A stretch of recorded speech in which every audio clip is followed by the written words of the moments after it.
Unit 3, A Stolen Identity.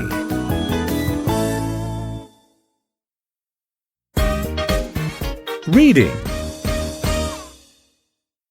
I grew up as part of a tribe in Western Canada where we lived in complete harmony with plants and animals.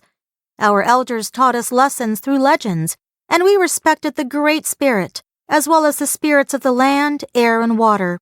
I always felt protected and loved by the people in the tribe. However, my life was turned upside down when I was 7. Some violent strangers came into our house and took me away. My parents begged them to stop, but these men still put me into a truck, and this left my parents weeping.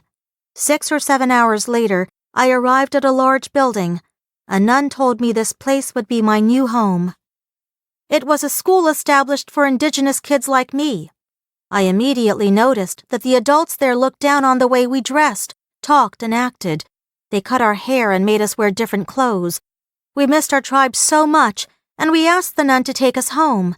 She yelled at us and even hit us, though. From that moment on, we lived in constant fear. Our lives at school were miserable.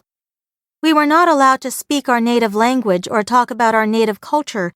Instead, we were forced to learn a new language and practice a new religion. If we violated the rules, we would be scolded and punished severely. The adults often asked us to do dangerous tasks, and it was common for us to get hurt.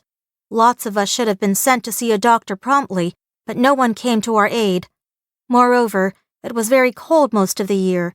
Not having adequate clothes to wear, we could barely keep ourselves warm, and quite a few students ended up with serious frostbite. When I was 16, I was allowed to leave the school and return to my tribe. However, I had almost forgotten all of my first language and original culture. Everything seemed so unfamiliar, and I felt like a stranger there. I was always haunted by the memories of the school days, and I knew I could never forget them.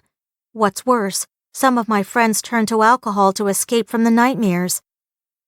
Years later, I learned that I was one of the 150,000 victims who had been forced to attend these schools, which were built by the government and church in order to erase the Indigenous people's culture. The damage can still be seen today.